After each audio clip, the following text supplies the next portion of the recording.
Hello and welcome to today's broadcast of Rocket Lab's third Electron launch. It's business time. We're coming to you live from Rocket Lab's brand new Mission Control Center in Auckland, New Zealand, and Launch Complex 1 on the Mahia Peninsula. My name is Danielle Devoy. I'm a Senior Mission Manager here at Rocket Lab, and I'll be taking you through today's Electron launch. Thanks for joining us. Earlier today, I checked in with our meteorological operator and found out that our weather looks great for today. We're watching the ground winds, but as for now, we are clean and green. We are in an exciting new era of small satellite technology, one that's making life on Earth better. Small satellites have a crucial role to play in improving understanding of our planet and our impact on it. They help us to connect with each other, enable us to protect people and resources, and they create opportunities to innovate and explore. We're excited to be launching small satellites like this on Electron today. Its business time features a variety of payloads, including several weather monitoring spacecraft, Australia's first commercial CubeSat, and a drag sail that could help reduce space junk. The manifest also includes a spacecraft built by a team of Southern California high school students. Today's flight will launch to an initial 210 by 500 kilometer, 85-degree inclination orbit, carried by Stage 1 and its 9 3D printed alloy Rutherford engines. This is followed by a final push to orbit by Stage 2 and its single vacuum optimized Rutherford. Once in this orbit, the Electron kick stage, where our customer payloads are attached, will be separated from Stage 2. From here, it coasts for around 40 minutes before the single Curie engine ignites and raises our perigee, or the lowest point in the orbit, from 210 kilometers to 500 kilometers. This is known as circularizing in orbit. Once in this orbit, our customer's spacecraft will be deployed over a period of a few minutes, starting with Irvine 01, then the two Spire Lemur 2 spacecraft, 2 Fleet Proxima satellites, and then the Tyvak spacecraft for geo-optics. Another 50 minutes after that, the HPS Nabeo drag sail will be extended, at which point all customer payload activities on the mission will be complete. Earlier this year, on our first orbital mission, still testing, we deployed a spacecraft for data and analytics company Spire. We're proud to have Spire on board again, this time with 2 Lemur 2 spacecraft. Spire's primary mission involves the collection of commercial weather data, as well as enabling ship tracking via their Automatic Identification System, or AIS. The team at Spire have shared a brief video with us for today's webcast.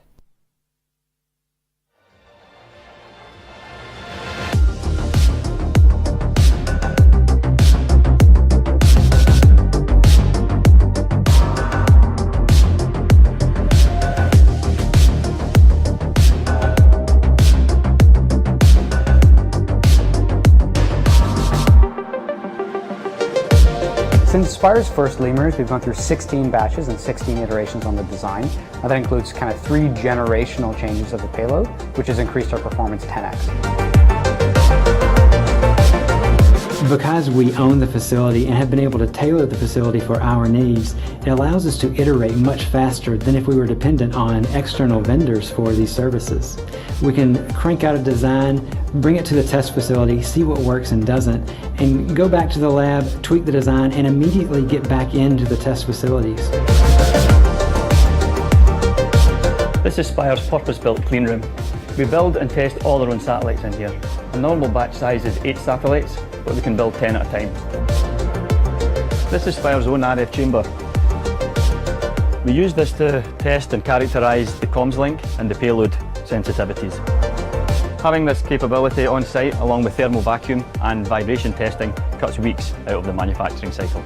If someone brought us a new sensor tomorrow, depending on how large and complex it was, for something a bit bigger, it would be 4 to 6 months, but for something small and easy, as few as 1 or 2. Having all these capabilities in-house brings the time to make a satellite from months down to weeks. EMC testing in-house alone brings something that used to take us a week down to only an hour. What this capability means for customers is that we can improve our satellites more quickly, which means they get better data and more data faster.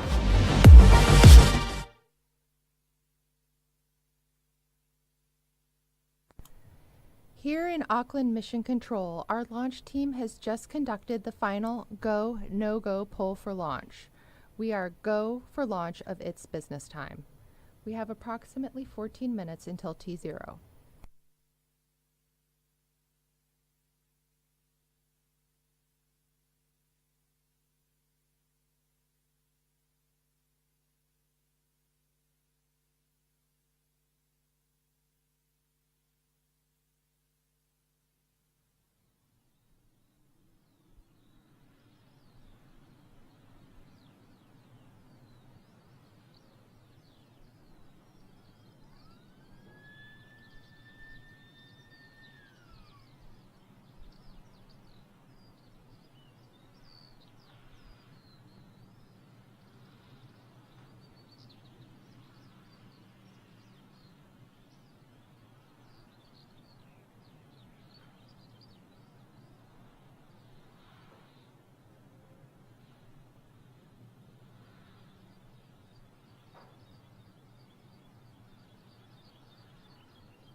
One of the final steps of our pre-launch preparations is the retraction of the strong back assembly. At this time, we have opened the top clamp and will be retracting the strong back by 22 degrees. Electron is fully supported by 4 hold-down points and fed by HVAC and electrical umbilicals.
please don't adjust your monitors. Our launch site really is that beautiful. Since we have a little more time before liftoff, we can share some more information about the other payloads on board its business time. The Cicero 10 spacecraft from GeoOptics, manifested by Tyvak, brings another commercial weather satellite onto Electron. Joining Cicero is the Irvine 01 spacecraft, built by a collection of high school students from 6 different schools in Irvine, California. This is the first in a series of CubeSats from the Irvine CubeSat STEM program, which gives students first-hand experience in spacecraft design, operation, construction, and exposure to payloads. The students in the program prepared a video to tell us more about Irvine 01's mission.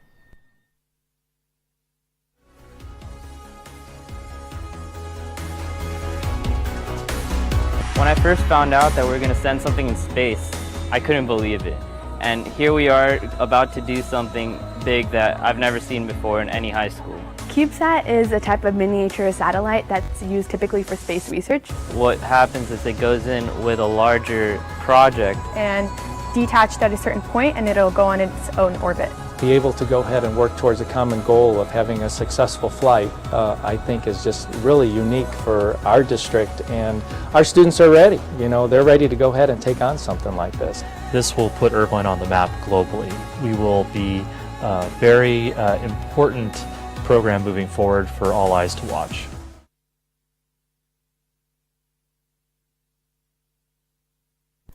We also had a last-minute addition to the It's Business Time manifest. Australian company Fleet Space Technologies have 2 Proxima satellites on board. These spacecraft will form the foundation of a global Internet of Things communications constellation to provide internet connectivity for millions of sensor devices in remote locations across the planet. Applications for Fleet's tech are almost endless and range from precision agriculture and virtual fences to maritime logistics and mining. What's particularly exciting about these spacecraft is the speed at which they were manifested. They joined Electron in record time, with payload licensing and full integration complete in just 2 months. Now the final payload on Its Business Time is the Nabeo drag sail from HPS of Munich, Germany. The Nabeo is designed to help passively deorbit satellites at their end of life by increasing the amount of drag the spacecraft experiences. This lowers the spacecraft's altitude and drags it back into the Earth's atmosphere, where it burns up on re-entry. Innovations like this will play a significant role in reducing space junk in low Earth orbit. For today's mission, Nabeo will be hosted on the kick stage, but will not separate from the vehicle.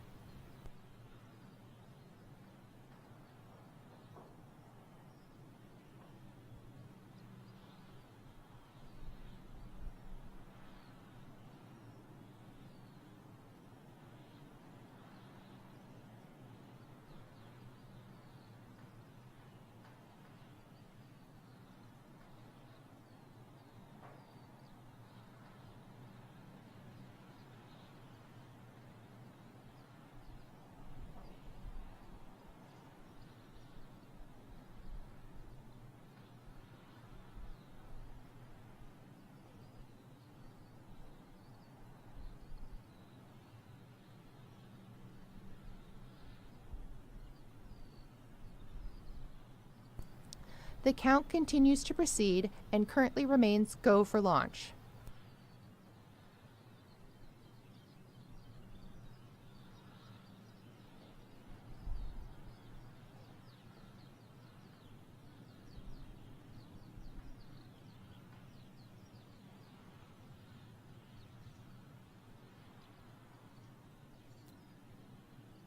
Stand by, LC.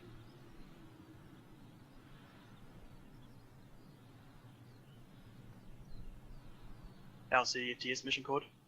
Yes, I can confirm that FTS is green and go for launch. thank you. And to all operators, there should be no red While flag the on your Electron, launch which you rotation. see on the launch pad, is launched in New Zealand, the majority of the vehicle, including the engines and avionics, are produced in Huntington Beach, California, in the United States.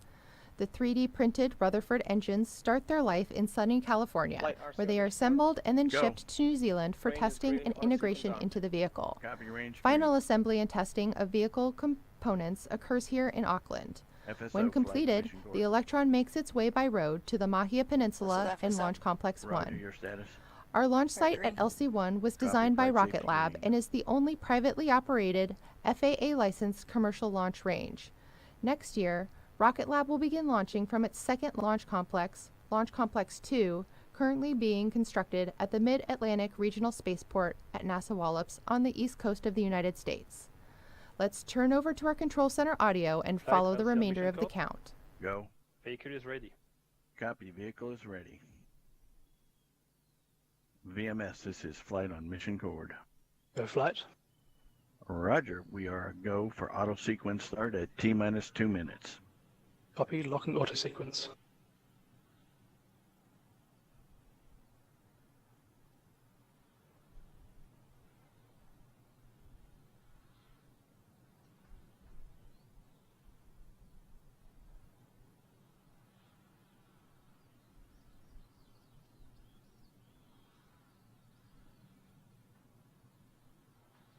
Three minutes and counting.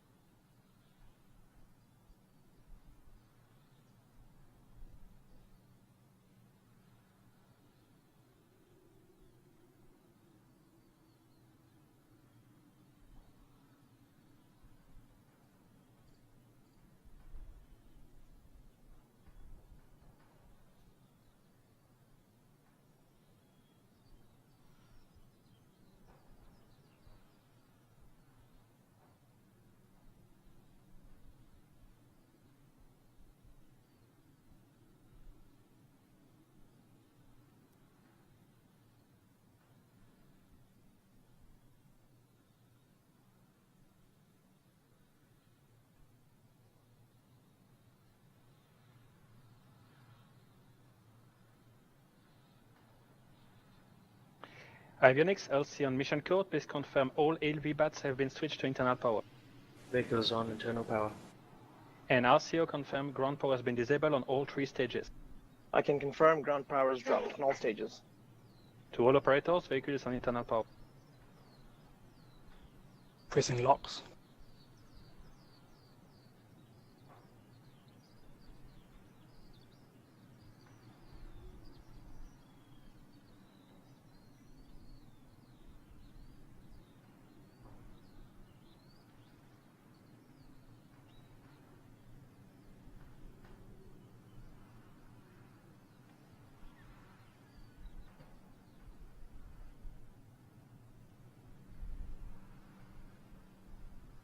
Pressing Kero. PLS, please disable anti-geysering and confirm. Anti-geysering is disabled. Stage 1, confirm that stage 1 is pressed. Stage 1 pressed. Stage 2, confirm stage 2 is pressed. Stage 2 is pressed. Fast barge active.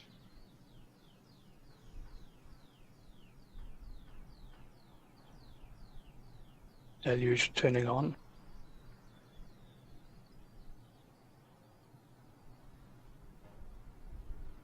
Pumps on. Deluge running.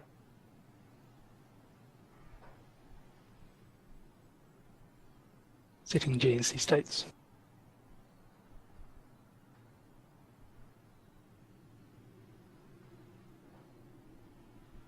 Rereading engines.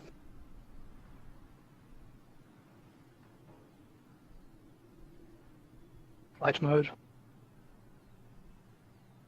10, 9, 8, 7, 6, 5, 4, Ignition. 3, 2, 1.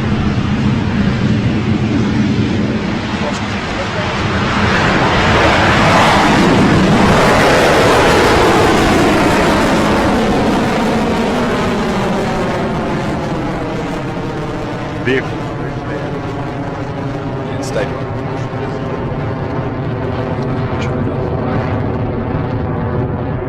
IIP traffic downrange.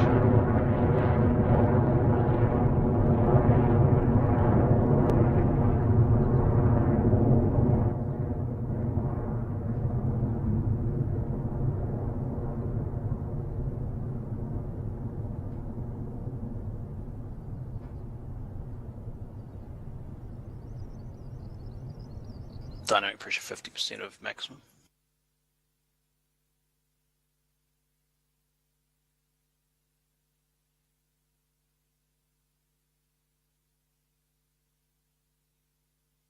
T plus 1 minute, flight is nominal.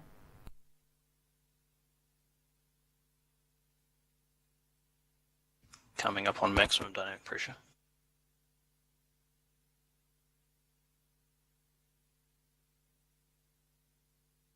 Max dynamic pressure.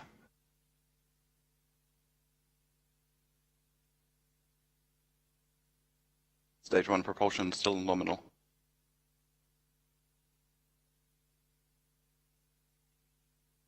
Altitude 20 kilometers. Guidance is nominal. Dynamic pressure has fallen to 50% of maximum.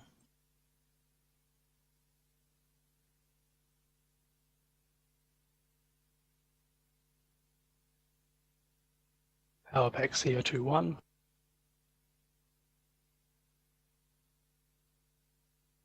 AOS at Chatham's station. Minimize AOA.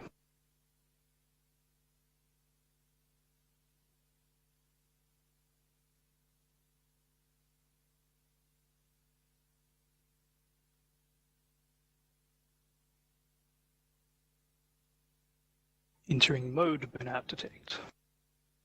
Time to go 8 seconds. 5 seconds. 2 seconds. Stage 1 Shutdown. MECO. Separating.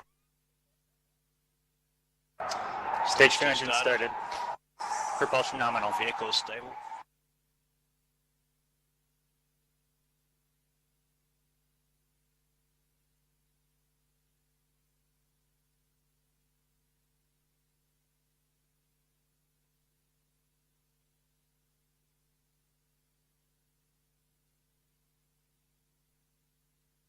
Separating fairing.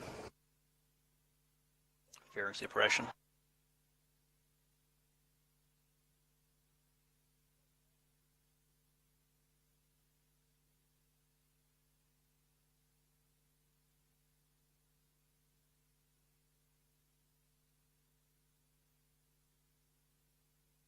Speed 2.5 kilometers per second. IP continuing to follow a nominal track.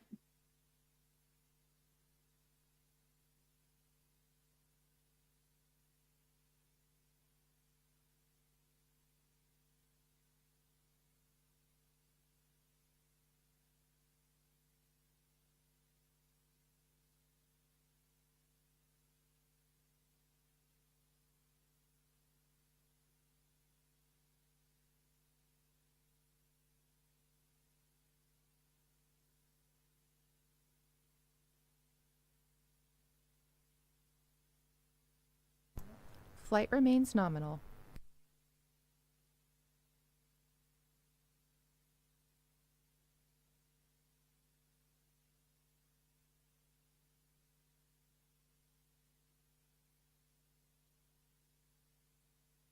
Stage 2 propulsion remains nominal.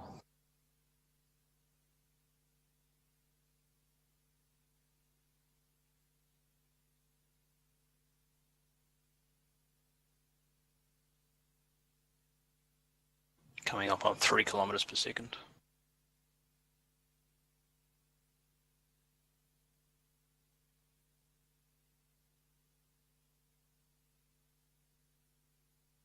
Altitude is 200 kilometers.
Hot swapping.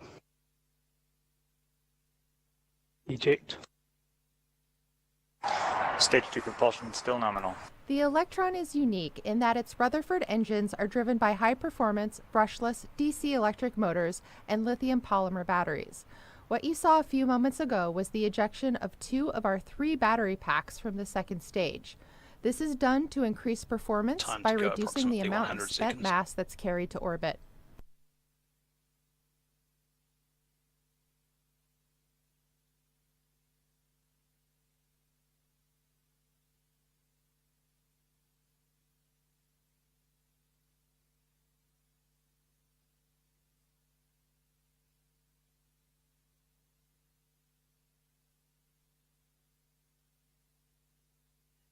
Flight failsafe is disabled. Flight copies. 60 seconds.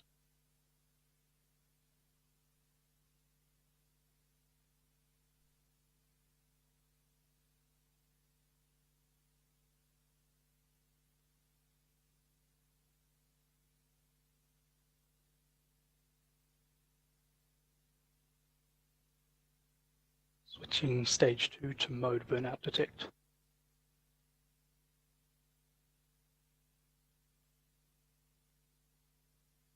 Twenty seconds remaining.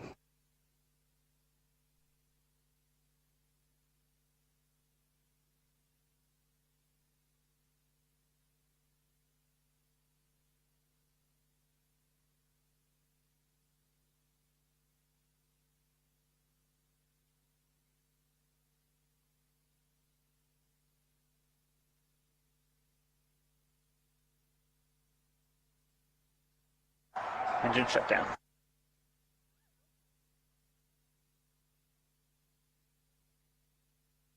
Transfer orbit looks nominal. And that successfully completes the first half of our flight with a successful orbit injection. Electron's kick stage has separated from stage 2 and is now coasting as planned.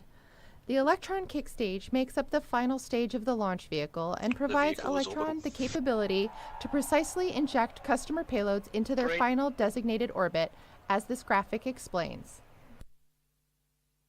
Range copies, IP lifted. While stage 2 reaches an initial parking orbit, as shown here, the kick stage completes the mission. First, the kick stage is separated from Electron and then performs a 42-minute coast. At 51 minutes into the flight, the kick stage will be ignited and will circularize the orbit, at which point all of our customer payloads will be deployed.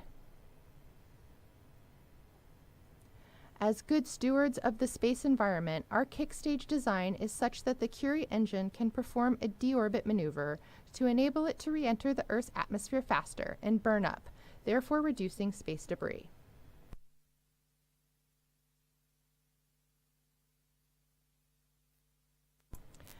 As the kick stage enters its coast phase, we're going to transition over to our tracking graphic, which will show the location of the kick stage as it coasts over the Earth. We are currently southeast of New Zealand, with the clock, and when the clock reaches T plus 45 minutes, we'll return with commentary coverage of payload deployment. If you've been staying up late to join us, now might be a good time for a power nap. If you're planning on staying awake, enjoy these sweet tunes from Tim Dodd, the Everyday Astronaut.